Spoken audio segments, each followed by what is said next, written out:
Hechos 13:30. Es una reflexión bastante cargada de cosas. Hechos 13:30. Jesús resucitado es el título del mensaje de hoy. Jesús resucitado. Ese es el tema que vamos a estar desarrollando. Hechos 13:30.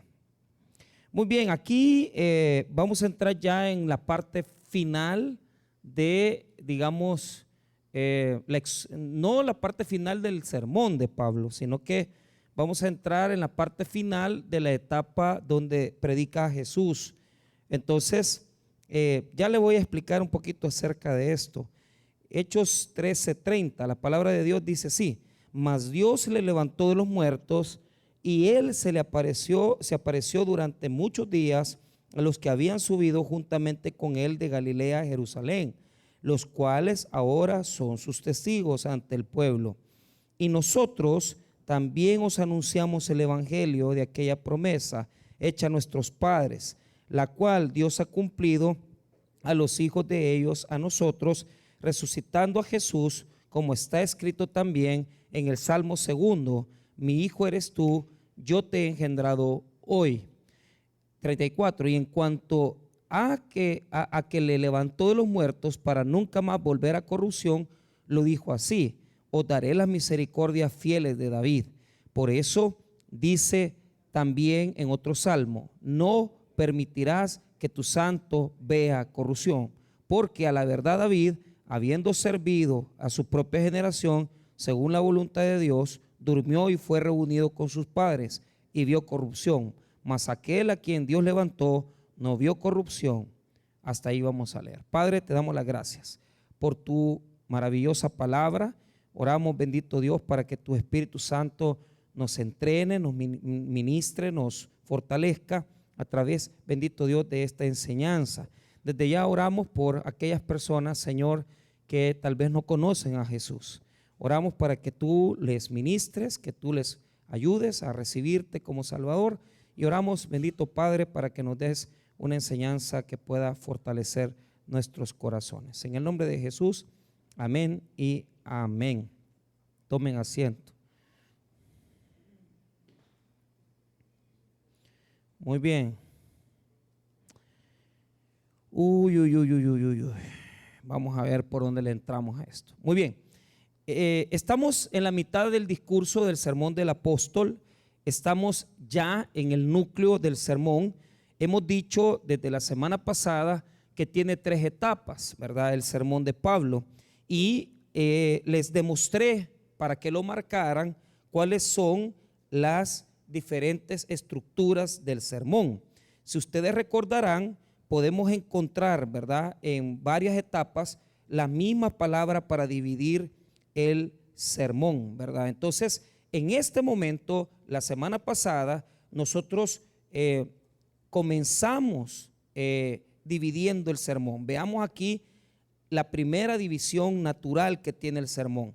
El verso 16, donde dice: varones israelitas y los que teméis a Dios, oíd. Esa es la introducción, la salvación histórica, ya la habíamos explicado. La segunda parte del sermón está en el 26. Ahí se vuelve a repetir: varones hermanos, solo que ya no les dice de Israel, sino que les dice hijos del linaje de Abraham. Ahí comienza la segunda parte del sermón. Y la tercera parte, para finalizar, está en el 38. Sabed pues esto, varones hermanos. Entonces, ¿cuál es la característica de las 3 etapas? Que en las 3 les dice varones hermanos. Diga conmigo: varones hermanos. Muy bien. ¿Entendemos que tiene 3 etapas el sermón? Sí, lo hemos estado repitiendo y repitiendo y hasta el cansancio lo hemos repetido. Entonces, ahora, la segunda parte del sermón de Pablo, recuerden que él está exponiendo su enseñanza. Pablo está dando un sermón completo. Y yo les Abraham hasta Juan el Bautista. Diga conmigo: Abraham hasta Juan el Bautista. Muy bien. Esa es la primera etapa. La segunda va a hablar de Jesús, pero ¿en qué forma va a hablar de Jesús? Va a hablar de su juicio. Primero habla un poquito de su vida, juicio, muerte, sepultura. Amén. Resurrección. Entonces, ahorita estamos en la etapa de la resurrección. Correcto. ¿En qué etapa estamos?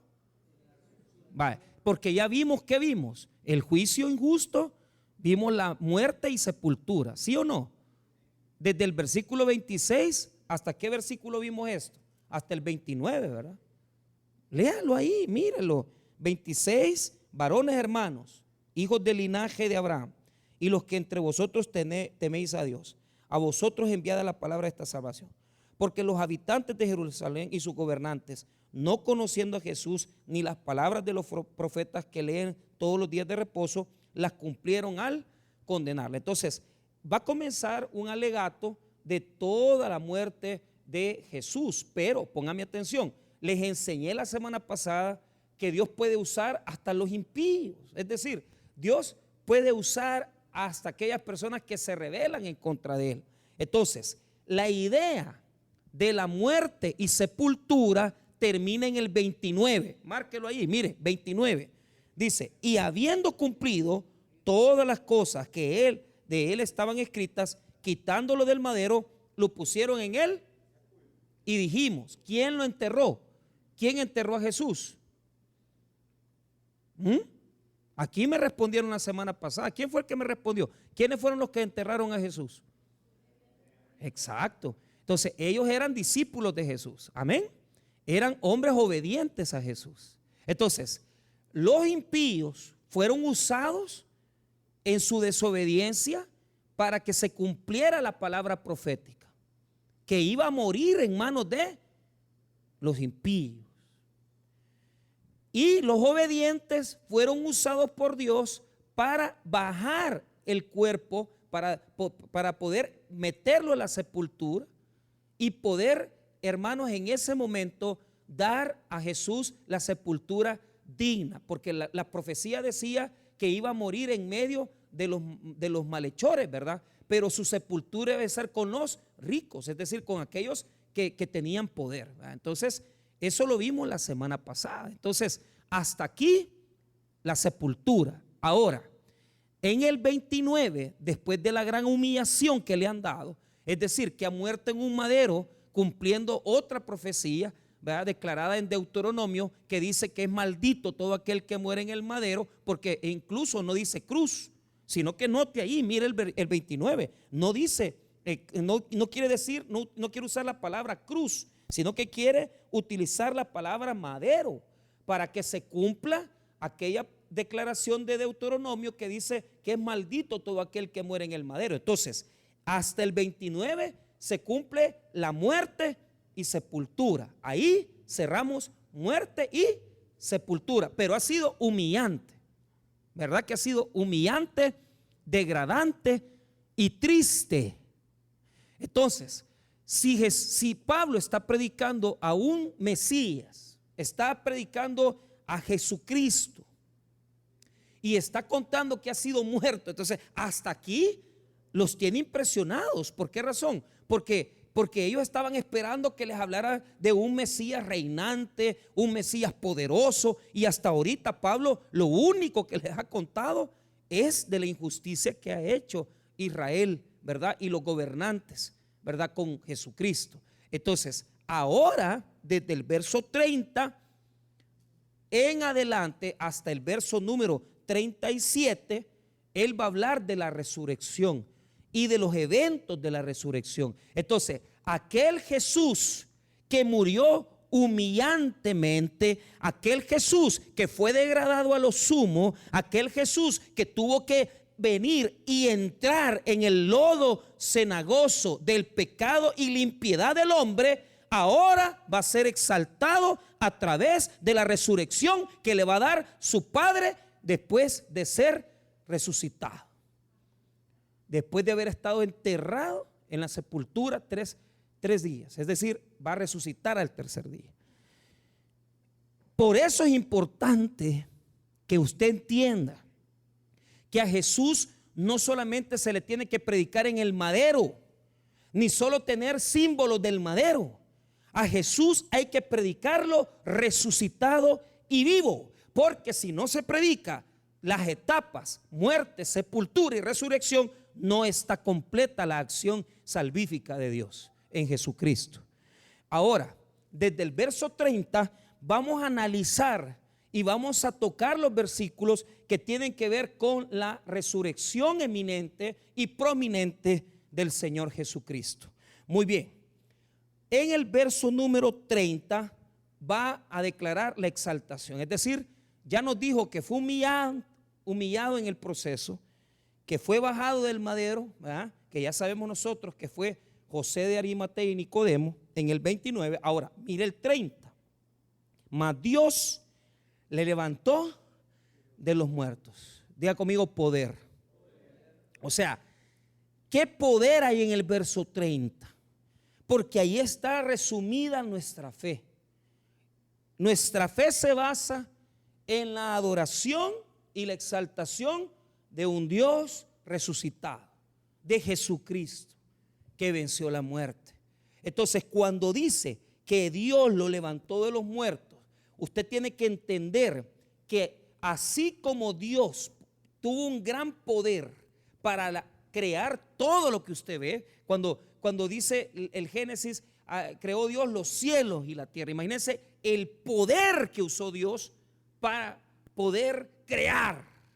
De la misma manera, hubo un poder para resucitar a Jesús.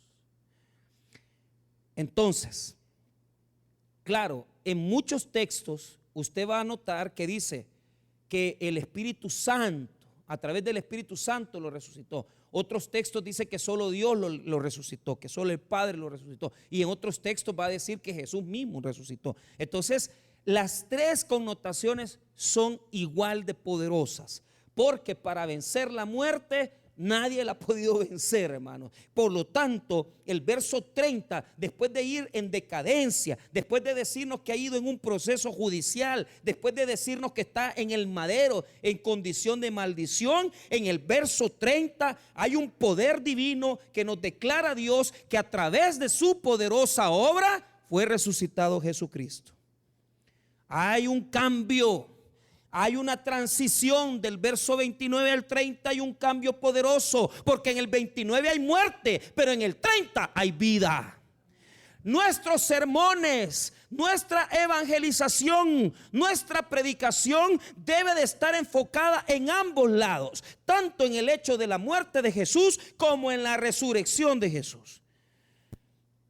Pero hay que predicar más en el espíritu de la resurrección, porque Dios cambia, transforma, libera y hace obras maravillosas.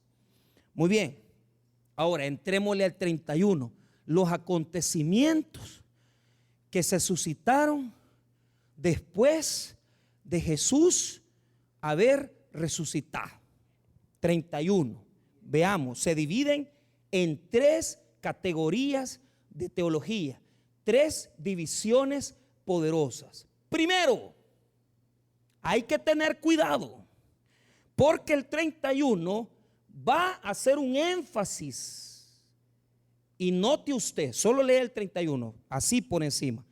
Y él se apareció durante muchos días a los que habían subido juntamente con él de Galilea a Jerusalén, los cuales ahora son sus testigos. Entonces, ahí hay tres puntos teológicos.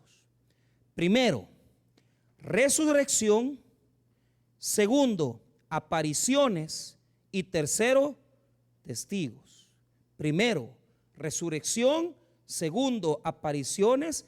Y tercero, testigos. ¿Por qué es importante? Si usted nota, leyéndole una forma fácil, superficial, usted se da cuenta que el verso 31 hace un énfasis en el hecho de que Jesús se apareció en varias ocasiones. Muy bien, pero note esto. ¿Por qué quiero que usted vea las tres partes? primero, hay una resurrección, hay una aparición, hay apariciones y por último hay testigos. Entonces, explico. Mire, la acción de la resurrección tiene, digamos, varias, digamos, connotaciones. Primero, digamos, hablemos de los símbolos de la resurrección. Primero, la tumba vacía. Diga conmigo, la tumba vacía. O sea, para que la tumba esté vacía, tuvo que haber una acción de Dios ahí. ¿Por qué? Porque la piedra fue movida. Esa es otra acción que se dio en la resurrección. Es decir, el sepulcro vacío era una evidencia. La piedra que se había movido fue otra evidencia. ¿Por qué razón? Porque esa piedra era pesada y había un sello romano que la marcaba para que nadie la tocara. Entonces, las personas piensan que le fue movida la piedra a Jesús para que Jesús saliera de la tumba. Error. Los textos de los evangelios dicen que los ángeles se manifestaron en ese momento, que los ángeles habían movido la piedra, pero el objetivo de mover la piedra no era que Jesús saliera. Jesús ya había salido, señores. Jesús ya había resucitado. El objetivo de los ángeles es que la gente viera que adentro no hay nada, que no había nada. Ahora, tenemos la tumba vacía, la piedra ha sido movida. Tercero, la guardia romana que había sido puesta. Los evangelios nos dicen que para seguridad, para que los discípulos no se robaran el cuerpo, pusieron la guardia romana a cuidar la tumba de Jesús. Entonces, tampoco hay connotación de que los discípulos hayan robado. ¿Por qué?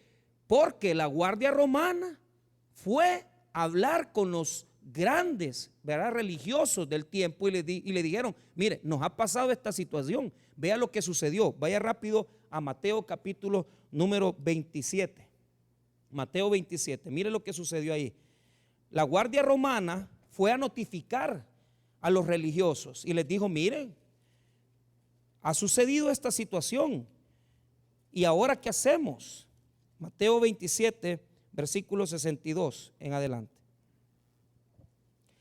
Mire lo que dice.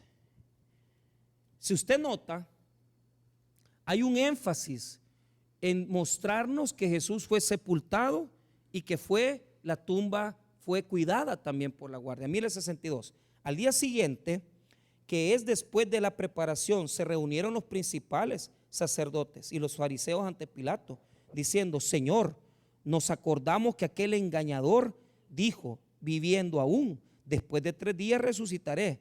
Manda pues que se asegure el sepulcro hasta el tercer día, no sea que vengan sus discípulos de noche y lo hurten y digan al pueblo: resucitó de entre los muertos.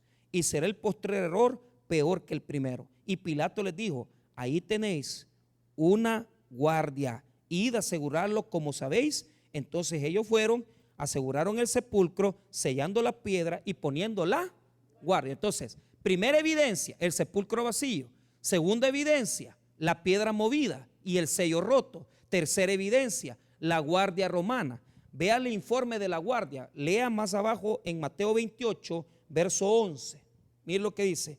Mientras ellas iban, mire lo que dice 28:11. Mientras ellas iban, he aquí unos de la guardia fueron a la ciudad y dieron aviso a los principales sacerdotes de todas las cosas que habían acontecido. Y reunidos con los ancianos y habido consejo, dieron mucho dinero a los soldados, diciendo: decid vosotros, sus discípulos vinieron de noche y lo hurtaron, estando nosotros dormidos.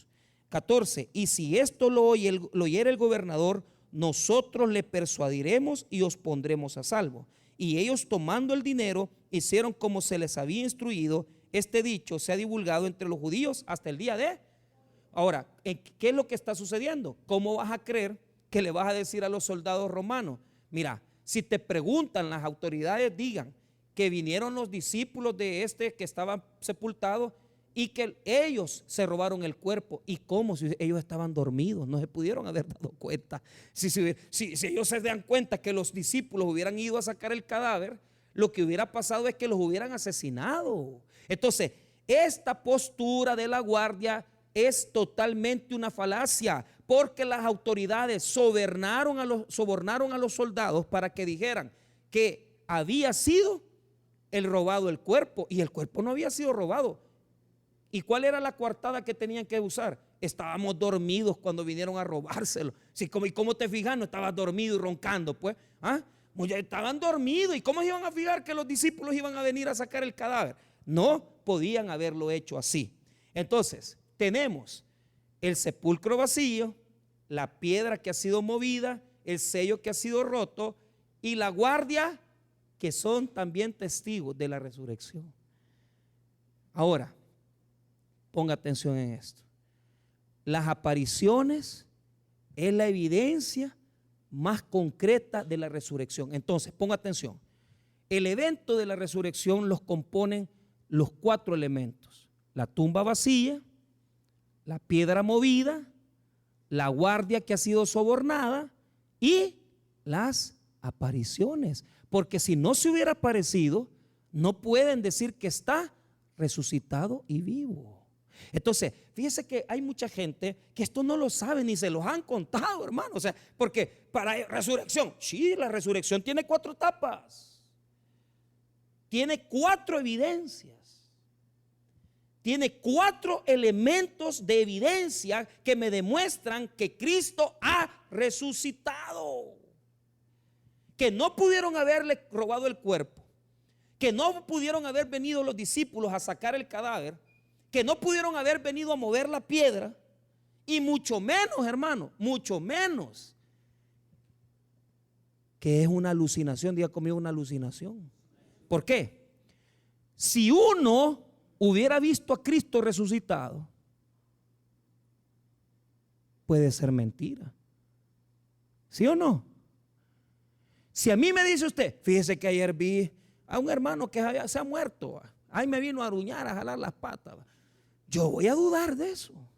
Si usted me dice a mí, fíjese que vi a mi pariente y vino a visitarme, yo digo que usted está drogado o bolo. 1. Si son 2, los 2 están tomados. Si fueran 4, los 4 son bolos. O quizás de la misma fumaron y vieron al mismo espíritu venir. Pero ese es el problema de la resurrección. Diga conmigo, el problema de la resurrección. Jesús no se le apareció a 1, no se le apareció a 2, se le apareció a cientos de personas en 40 días consecutivos, en diferentes momentos y diferentes lugares. ¿Qué quiere decir eso?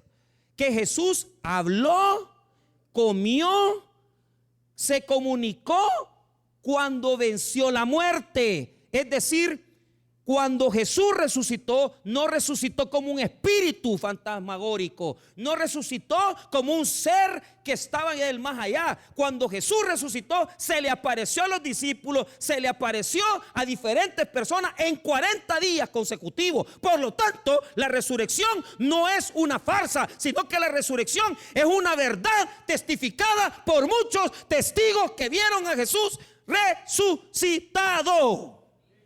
Usted no cree en un Diosito que está ahí crucificado. Usted no cree en un crucifijo. Usted cree en un Dios que venció la muerte. 40 días se le apareció a cantidad de personas. Oiga, Hechos 1, versículo número, lo vamos a testificar ahí, 1:3. 40 días estuvo manifestándose, enseñándoles cosas. Hechos 1:3. A quienes también después de haber padecido, se presentó, mira lo que dice Hechos 1:3. Se presentó vivo con muchas pruebas indubitables, apareciéndoseles durante 40 días y hablándoles acerca del reino de qué. Entonces, cuando usted lee ese versículo, de hecho, usted tiene que tener cuidado. Diga conmigo, tenga cuidado. O sea, léalo con cuidado. Porque si el versículo le está diciendo que se le apareció, quiere decir que no es a uno solo, son un montón de gente que se le apareció. Por lo tanto, la verdad de la resurrección es una condición irrefutable. Yo, que me he sentado a escuchar a los teólogos por muchos años, ellos ya no creen en esto. Pero ¿cómo vas a negar que Jesús se apareció a los discípulos? Está bueno que hubiera sido un grupo de 4, un día, 40 días. Y mire lo que dice, vivo, dice, con pruebas indubitables apareciéndoles. Mire, la palabra griega faneró. Faneró no es una palabra de que se me apareció un espíritu, se me apareció un ser espiritual. Faneró es cuando se te aparece alguien vivo, en griego. Faneró, manifestación directa de Jesús. No es teofanía tampoco espiritual. Vimos una clarividencia, una visión. ¿Qué visión? Jesús comió con sus discípulos, señores. Niegue eso, pues. Ahora, vuelva a leer conmigo Hechos 13. Lea conmigo Hechos 13. Y mire, vuelva a leer el verso 31. Y él, Hechos 13, por eso hay un énfasis, diga conmigo, énfasis, en mostrarnos las apariciones de Jesús vivo. Mira lo que dice 31.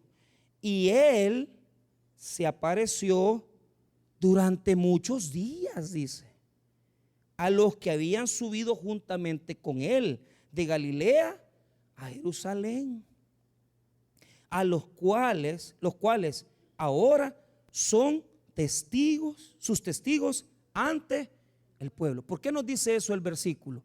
Para demostrarnos que la resurrección es una verdad. Es una verdad.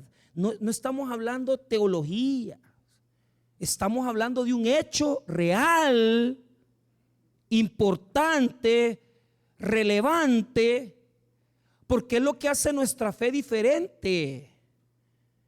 Es que, hermano, mire, crea lo que quiera creer, pero el cristianismo es la única condición de fe en la cual usted va a conocer a un Dios que se encarnó, se hizo hombre, murió y resucitó. Nadie le va a ofrecer eso. Entonces, les quiero hablar de las apariciones. ¿Quiere que le hable de las apariciones? Vaya, ahí vamos, un listado les voy a dar. Entonces, las palabras claves son de estos versículos: resucitar, apariciones y testigos. Amén. Ahora, si no tuviéramos los testigos de haber visto a Jesús, yo dudara. Yo diría, no, hombre, si Jesús no se apareció, quizá alguien no murió. Mira, yo copié en este listado, hice solamente el esfuerzo de copiar algunas teorías de algunos escritores que han hablado de esta condición de resucitar. Entonces, les voy a dar 4 teorías nada más, para que ustedes sepan lo que los necios dicen. Teoría 1 es la teoría del desmayo, es decir, Jesús no murió, sino que se desmayó. Estaba vivo cuando lo enterraron y por lo tanto no es que resucitó, sino que se levantó después de haber pasado ese momento de crisis. Hermano, ¿cómo se puede haber desmayado? Si lo mataron, Le sacaron sangre de su espalda, de su cabeza. Lo colgaron por toda una mañana, desde las 9 hasta las 3 de la tarde. ¿Cómo va a estar desmayado? Teoría del robo. Teoría del robo. Dice que los discípulos robaron. No es lo que los acabamos de demostrar, pues. ¿Cómo los discípulos? ¿Qué dicen los evangelios de los discípulos? Los discípulos estaban así. Ya nos van a venir a jalar a nosotros también, decían. ¿Y qué andaban haciendo? Escondidos, diga conmigo, escondidos. ¿Cómo iban a irse a robar el cadáver? Cobardes, las mujeres sí que tienen ovarios, ¿va? Porque ellas sí fueron a ver el sepulcro sin miedo. Pero los apóstoles, escondidos en el aposento alto, hasta que se les apareció Jesús y les dio el Espíritu Santo, y ahí ya se hicieron varones. Cobardes, huyeron, dejaron solo al Señor, le dieron la espalda a Jesús. ¿Quién no haría eso? No es lo que hacemos nosotros, pues, negarlo, rechazarlo, pisotearlo. Hacemos con Jesús lo que nos ronca la gana. Lo dejamos cuando queremos, lo adoramos cuando lo necesitamos. Somos igual. Pero es que si nosotros entendiéramos de una vez por todas que es que tenemos a un Dios vivo, no anduviéramos con cobardías, ni anduviéramos dudando de que Dios puede hacer obra en nuestra vida. Porque Dios es poderoso, Jesucristo es poderoso. Con ese mismo poder que venció la muerte, puede sanar, restaurar, bendecir, liberar, prosperar y exaltar al hombre. Si Él lo quiere así. ¿Cómo van a ver? Se desmayó, se lo robaron.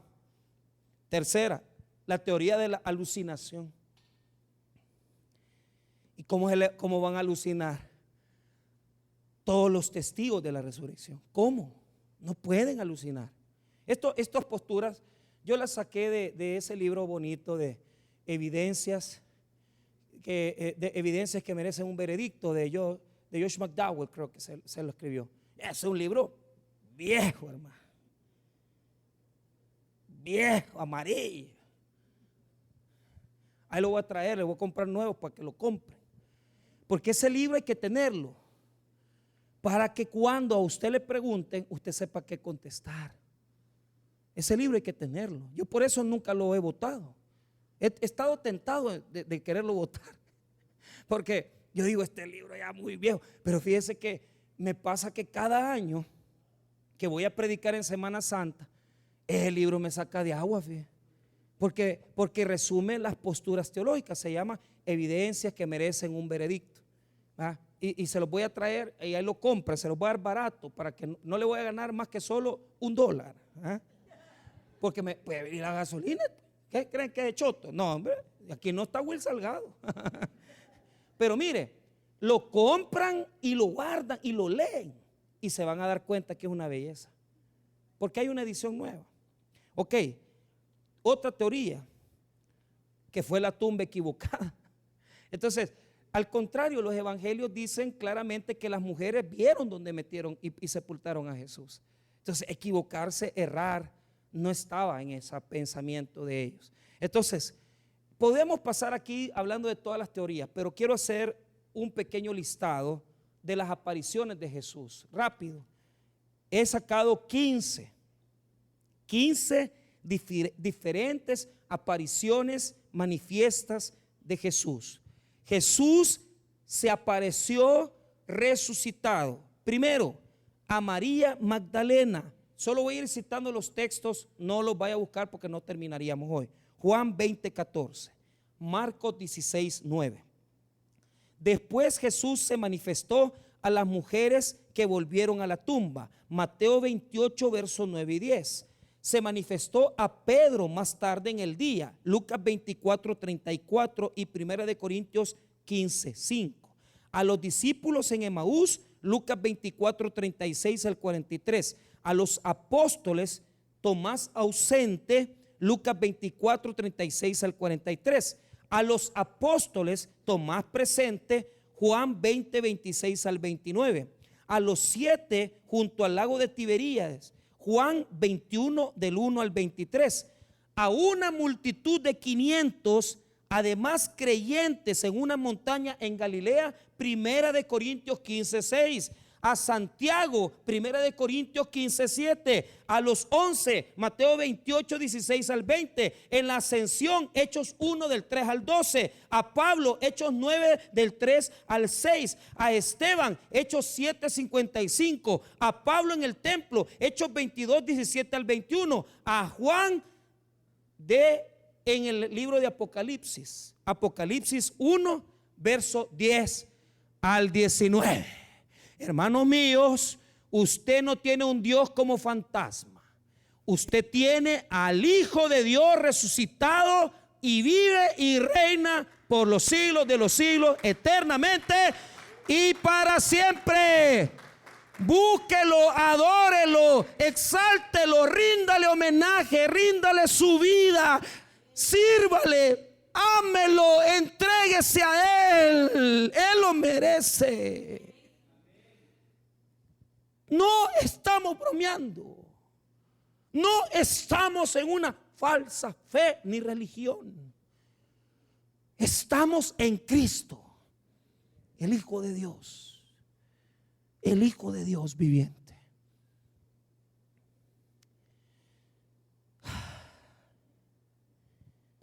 Qué tremendo. Y después de haber resumido esto,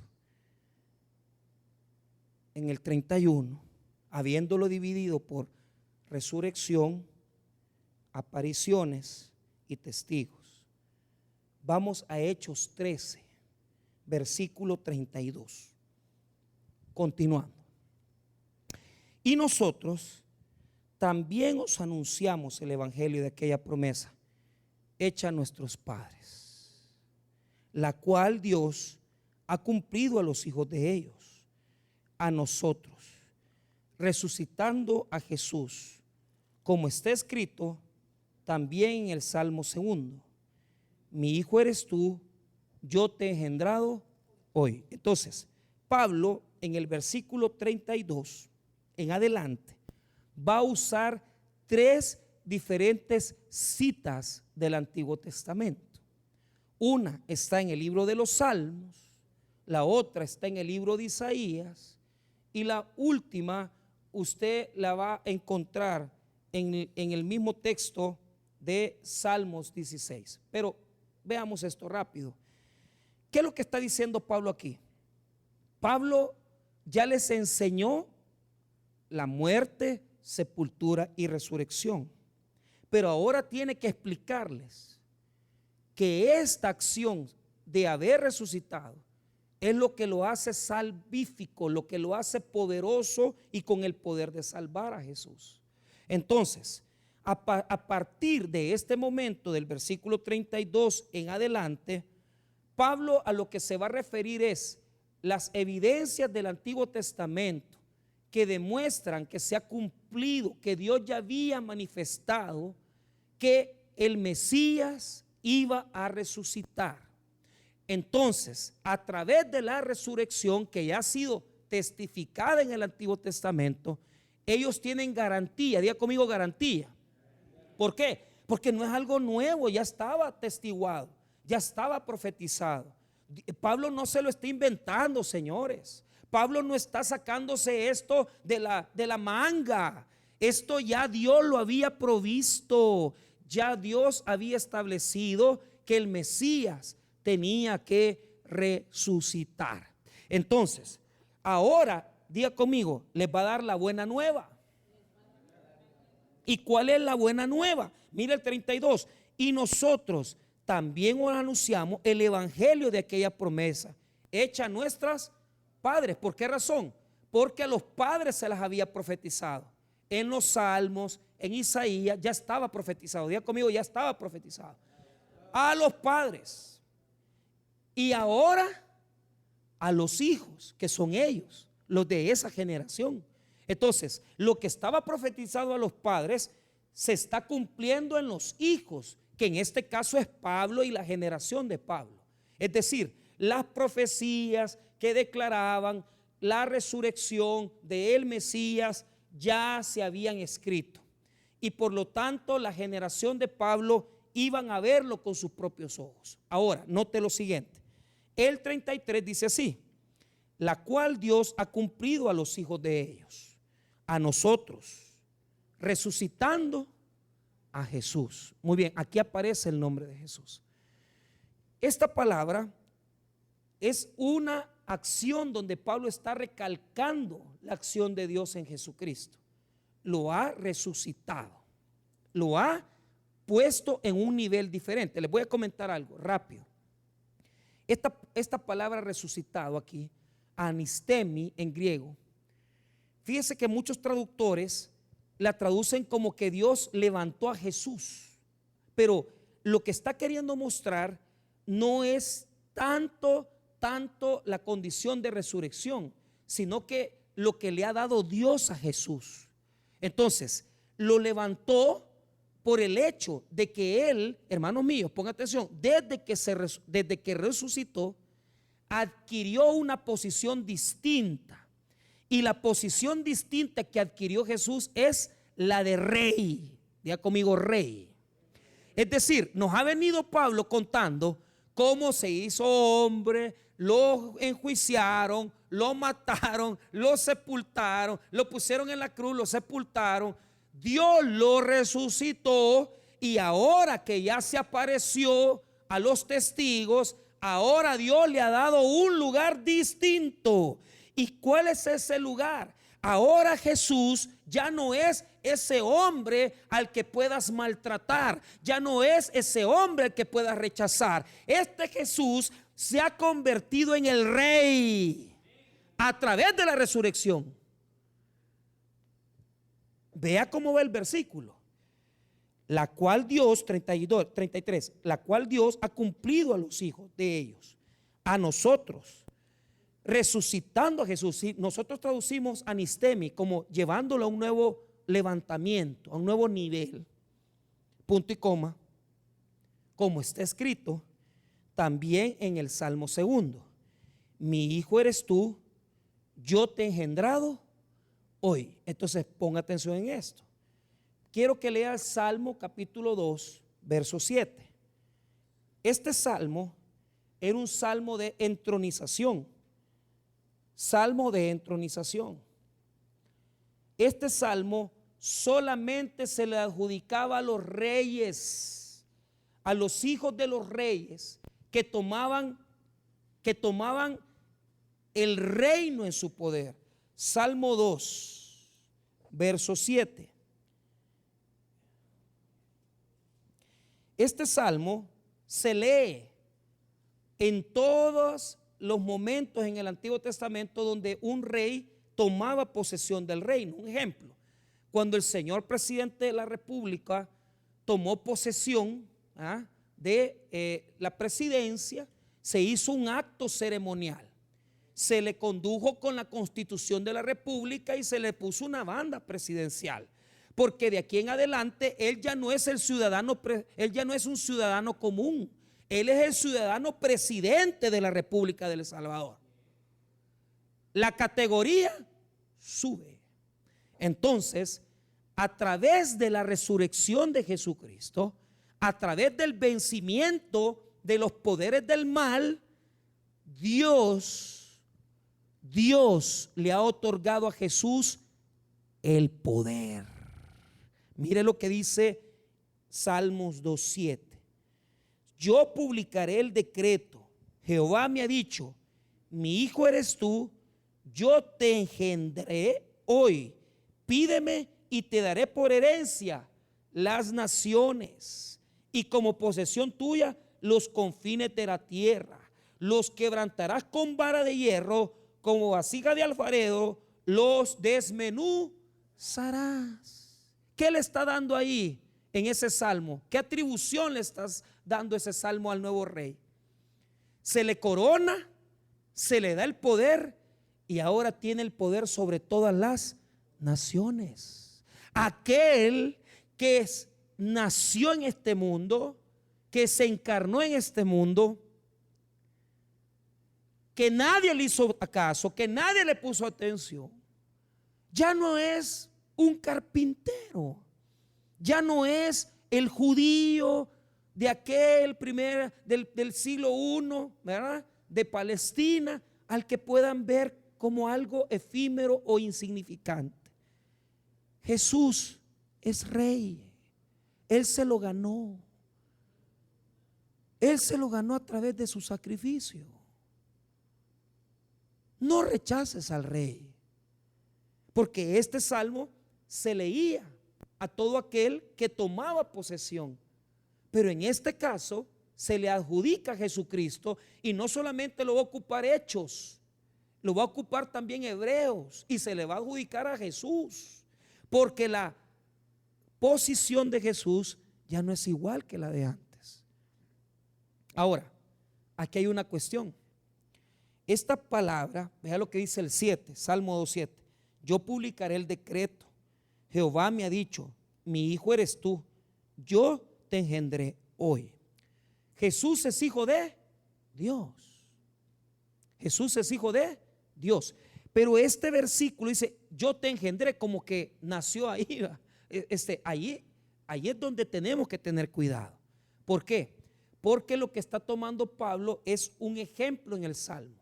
No está diciendo que Dios dio a luz o engendró a Jesucristo. ¿Por qué? Porque Jesucristo es eterno. Jesús ya existía antes de la creación del mundo. Jesús antes de nacer ya era. Antes de estar en el vientre de María, Jesús ya existía.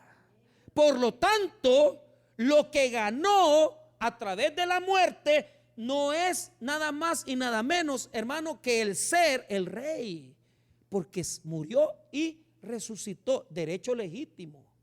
Él se lo ganó, pero él ya era Dios y habitaba con el Padre.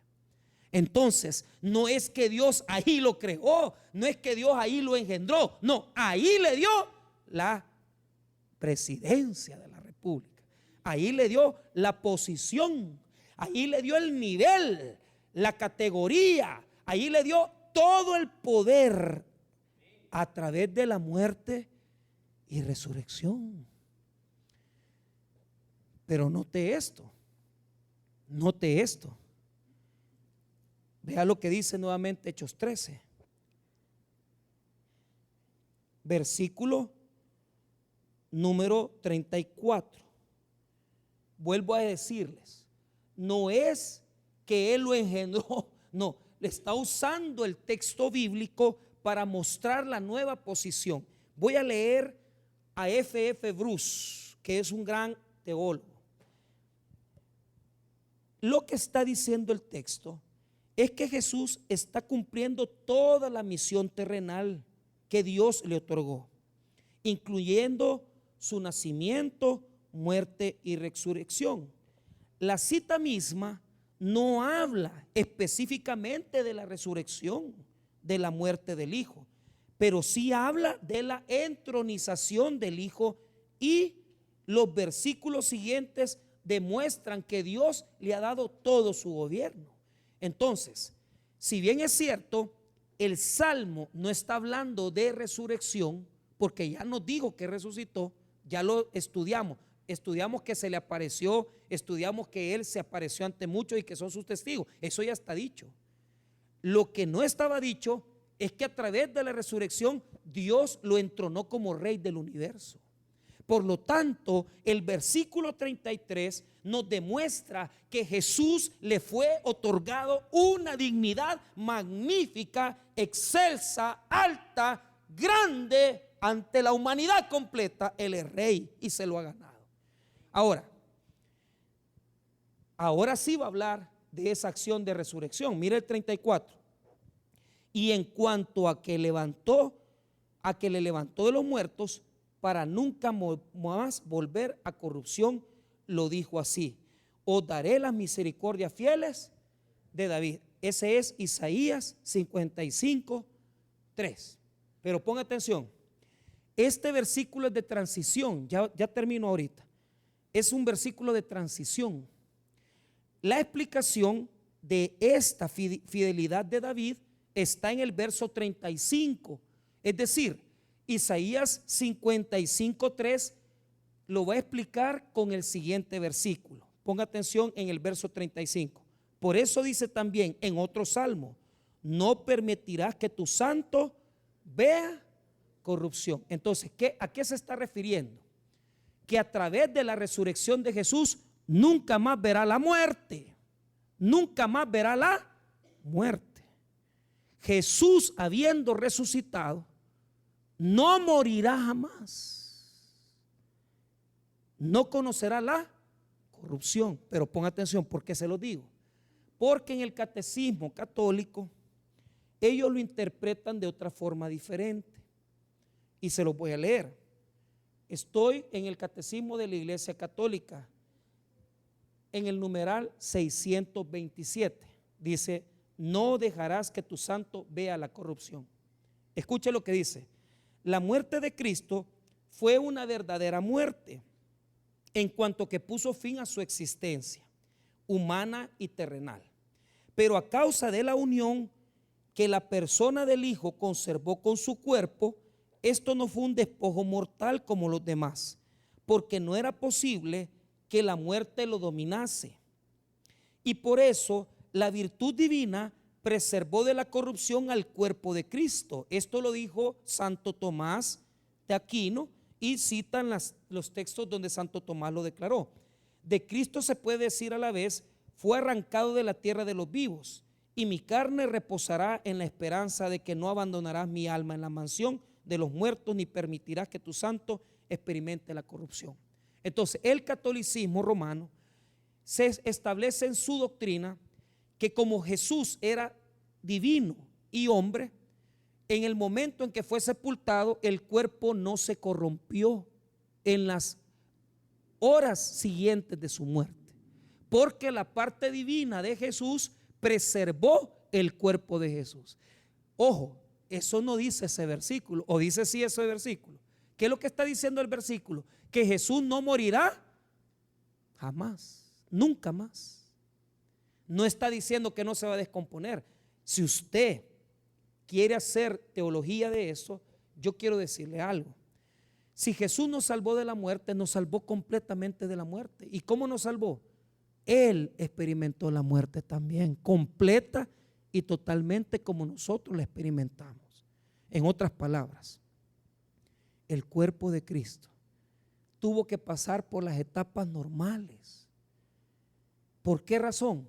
Porque entonces, ¿cómo nos va a salvar de la muerte a nosotros si Él no experimentó toda la muerte completa? Hermanos míos, imagínense cómo Jesús, por amor, permitió que su cuerpo humano experimentara ese desgaste en la tumba, y Dios al tercer día le resucitó. ¿Por qué permitió llegar a ese grado de bajeza a Dios? Porque si no lo hubiera permitido, tampoco Él pudiera habernos salvado a nosotros. ¿Para qué yo quiero un Dios que no sufre usted? Si lo que más enseñó Jesús es que se sufre, y lo que más hizo Jesús es sufrir por nosotros, y lo que experimentó en la tumba es la muerte. No es que el cuerpo se mantuvo santo y limpio. No. Jesús experimentó la muerte totalmente por nosotros. Por lo tanto, tenemos que agradecer a nuestro Señor que Él bajó hasta lo sumo por nosotros. Y la única manera en la cual nosotros podemos agradecer es sirviéndole a Él. Hermanos, ¿cómo no vas a amar a un Dios que se metió en un sepulcro, que permitió que su cuerpo fuera lacerado, humillado por ti y por mí? ¿Y qué le das tú a ese Dios? ¿La espalda? ¿Le das a ese Dios qué? Nada. Hermanos, Jesús lo merece todo. Ámelo, sírvale y entréguese a Él. Porque esta es la buena nueva, que Dios lo puso como Rey del universo. Y a través de ese reino, Él bendice a sus hijos. Y si Él experimentó en el sepulcro esta situación, nosotros por amor tenemos que servirle a Él, que se lo merece todo de nosotros. Vamos a orar, hermanos. Padre, gracias por tu palabra.